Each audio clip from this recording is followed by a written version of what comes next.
There's something special about working on big goals in your 20s. Both the energy and youth to wonder, but the naivety to not know any better. I'm on the journey to building a hospital, becoming a better man, and well, just being a 20-something year old. Welcome back to another week in my life of chasing big dreams. Yo team, welcome back to the vlog. Today I am in hospital. I'm currently on placement, but I've got an investor call. So I've literally found this room fairly decent. This is probably one of the best rooms I was expecting to do in the toilet, I can't lie. To have this call, gonna have the call, jump back on the wards, got some teaching and some other things in the afternoon that I need to get signed off from a placement perspective. Then I'm gonna crack on with some more work. Like these days I'm literally working like 16-hour days. Like every minute of the day that I'm awake, I'm basically working. But I guess this is the season of life to work. So let's go get it. Hello, can you hear me?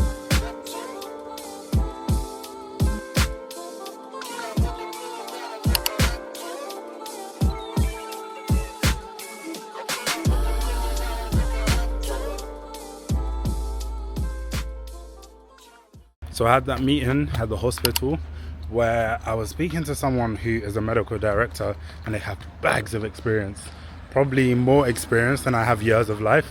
And we were just discussing like the business case behind the hospital, understanding some of the things that she's seen work in other parts of the world, and me just learning from her really. I think one thing it basically reinforced again, and it's a lesson that I've learned time and time again, is that a lot of the time you just need to focus on who would know this information, who is the person that will be able to have the experience so that I can just go to them and learn directly from them, rather than you trying to reinvent the wheel, you trying to figure everything out by yourself. There are people out there in the world that have done the stuff that you're trying to do, and 9 times out of 10 you are not bringing anything new that hasn't been seen before to the market. So speaking to her was really good. One of the things that was very interesting was understanding how if you want to build a hospital, you also need to have almost like infrastructure in place that will keep you generating revenue, even if no patient basically came into the hospital. So it was very interesting to learn about that, to say these are different ways that you can make revenue from hospital. So for instance, some hospitals will rent out space to like an M&S or a Costa Coffee, just so that they can make sure that their books are turning over. But yes, interesting stuff. But now I am on the way to another site visit, and today we're checking out Ethan's project. And as always, I'm going to take you guys along and we'll see what is going on at this project.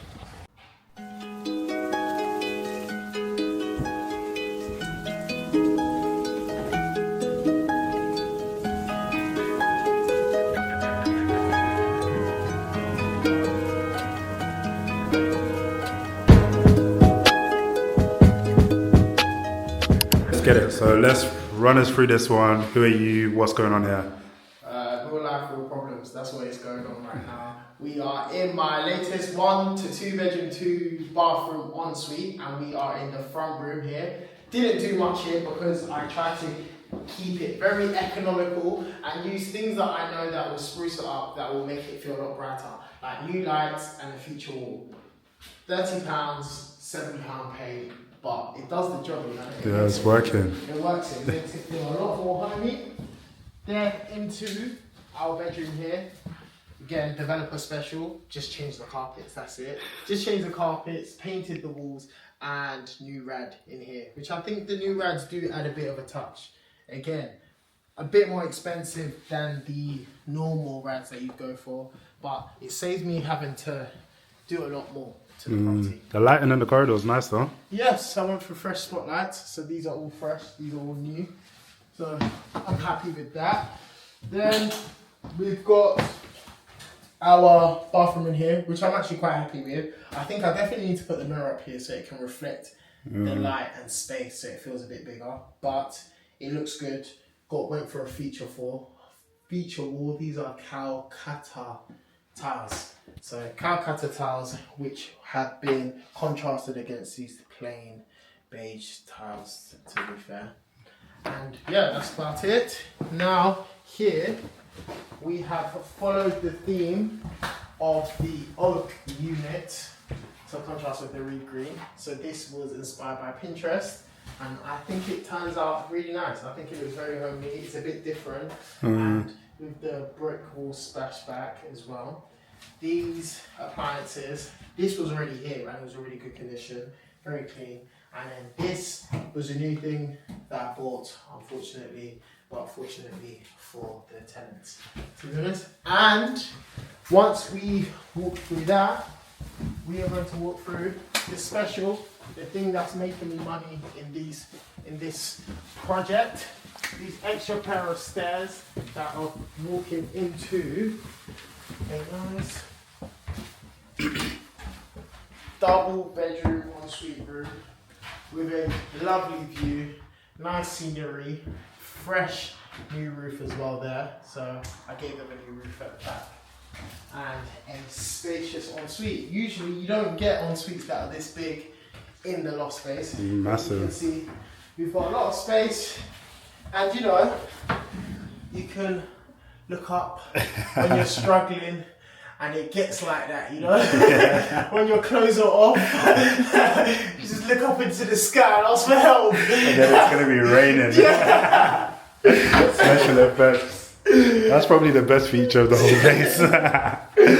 Literally, just look up for some inspiration and some encouragement to push. But that is a quick, and it's actually spotlights up here as well. So spotlights is really nice. It gives a modern look, clean, fresh look, and just opens up the space. I was actually going for the same pendant light downstairs up here, but then you wouldn't have enough head height. Yeah. It'd be too low. Probably like here. Yeah, it'd get in the way and things like that. So I think the spotlights work quite well. Okay, nice. What would you say for people watching has been the hardest part of this project?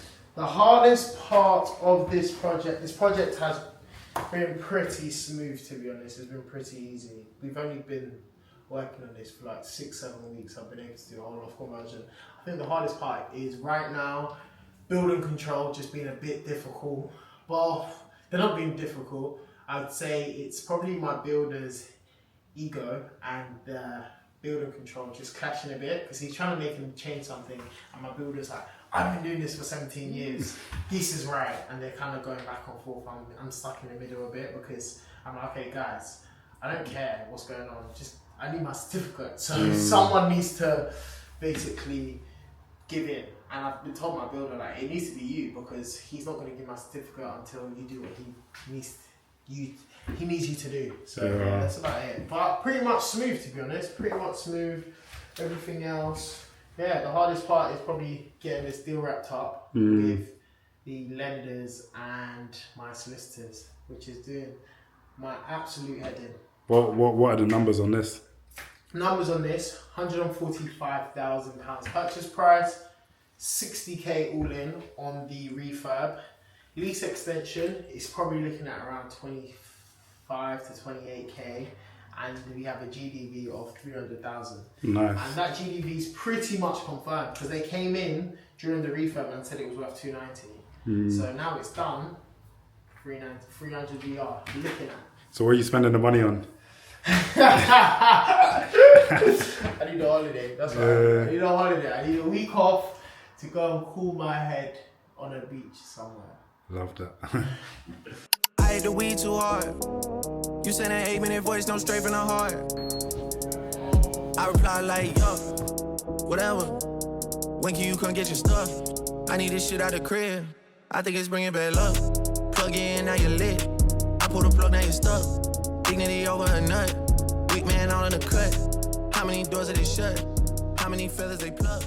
Rap game like my sleeping. I had such a busy day today. I literally woke up, went to the gym, came back, went to the hospital, had some teaching at the hospital. I had a call about building a hospital and everything you should consider. I then went to the library, hit a library sesh. I went to Ethan's site visit, had a check out of his projects. I had a call with someone about machine learning and how we can use machine learning to detect conditions on darker skin. Then I had an investor call fail. And this is literally an example of my calendar almost like every single day. Like literally from the minute I wake up to the minute I go to sleep, there's not really that much downtime in my day. I guess me filming this video is probably my downtime. But I just love the game, man. Like I love doing this work so much that when sometimes ask me how do you juggle stuff, I would say the only parts of my day which feel like work is when I'm in the library or when I'm in the hospital.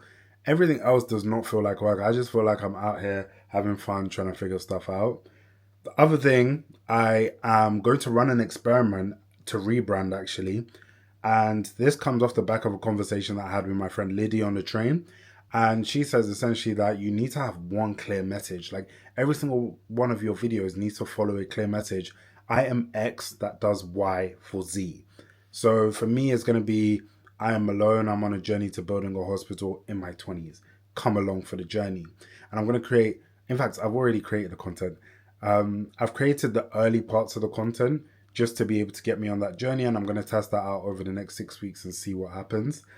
Healthcare is changing.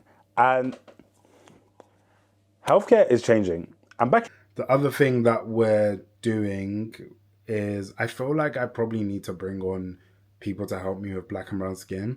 And this is just to offset some of the space in my brain that it takes up.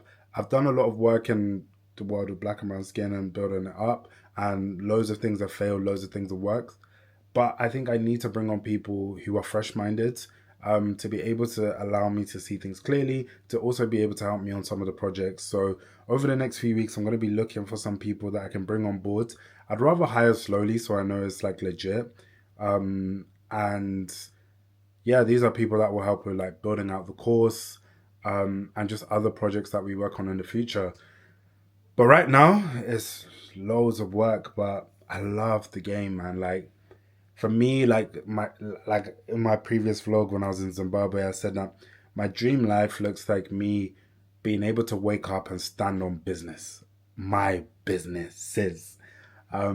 That's literally, if I could do that every single day for the rest of my life, like I would literally be so happy. So at the moment I'm working like crazy, like literally I'm probably working like 14, 15 hours a day. But it's all important, man. Like, you need to put the time in to be able to build the foundations.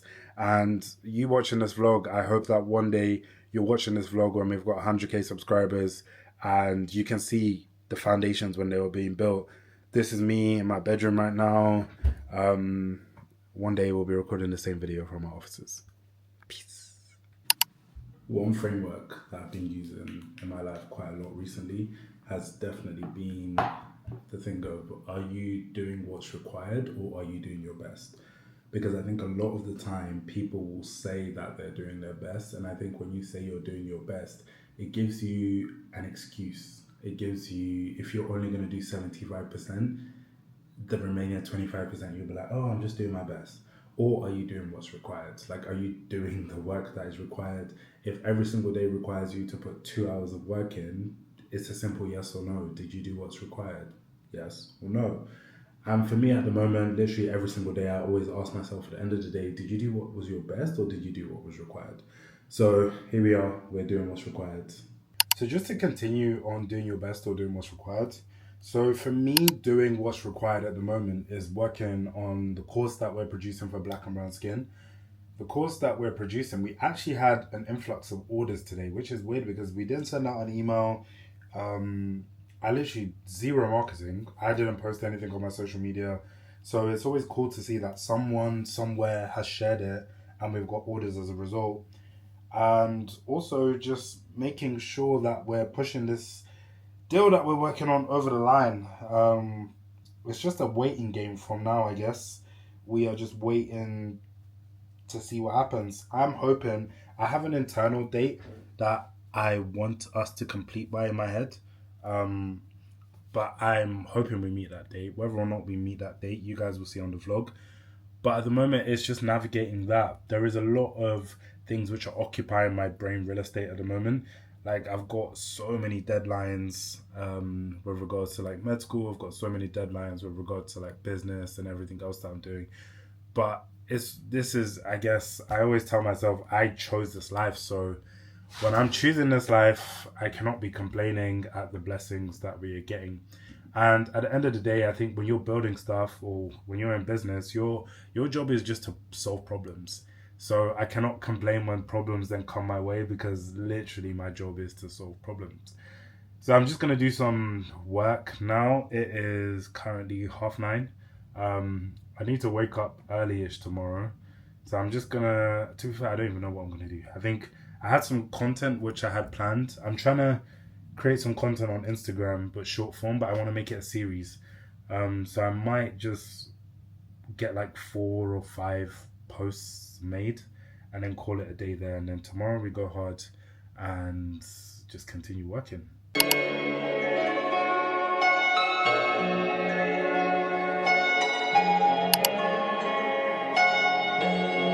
Yeah. Big bag, got him big mad. A nigga get into some money in his bitch bag. Jumping out the roast truck with the temp tag. I'm getting money, I don't get mad. Ask a nigga in my hood, he gon' set it on stamp. And when them situations came, I came out like a champ. When it was pouring down raining, I came out of it damp. But now it's champagne showers when we poppin' the champ. Just finished off at the hospital today. Today was sign-off day, which is a great day. I'm taking a picture. It was sign-off day, which is a great day. Sign-off day basically means I'm one placement closer to finally getting this degree. So got signed off. It's just bare admin stuff, loads of papers that you have to hand to say you spoke to this patient, you spoke to that patient, you did this, you did that. But it's a good day. Like, sign-off days I always come into the hospital with a spring in my step on sign-off day because it feels like progress. Whereas other days it can feel like you're just going through the motions a little bit. In terms of free game, I spoke about this on a previous vlog, but I think when you're building anything, you need to validate the market. Once the market is validated, that kind of gives you the proof and the traction that you need to go and build the whole thing. And then the other thing that you need to think about is a funnel. Like, people are not just going to sign up for your thing the first time they see it. So you need to take people through a funnel, and eventually by the bottom of the funnel, they should be able to get through. So for example, if we're going through a funnel of this course, for instance, one of the things that I was thinking about today is how we can have 3 different things. Maybe like a free blog post, which gives people information, a quiz for people to do like a health equity assessment, and a like an ebook, like 5 proven steps or current trends or future trends.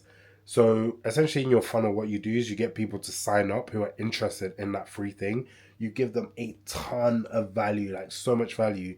And then it's natural human psychology to think, if I got this much value from this thing, imagine how much value I'm going to get from the next thing. And you kind of keep taking people on that value cycle all the way to the end. But obviously, you have to make sure you're packing in value all the time. And yeah, like, you need to be able to build out that funnel. Maybe in another video, I'll actually create like a flowchart. Once I've decided on what our funnel is going to be, I'll literally create a flowchart and show you guys what the funnel looks like and how we're going to be implementing different parts of that funnel to essentially increase our conversion rate and increase the amount of people signing up to the course, as well as the content that we'll probably produce on our Instagram page about the course and about the product. So if that is something that you'd be interested in learning a bit more about, just let me know in the comments and I will definitely make sure to include it in future videos. Yeah, inside the thing them called sweet melody, one girl you coming like a feather, you know. Yeah, inside the thing them called DCs and the girl them please and max out the visa.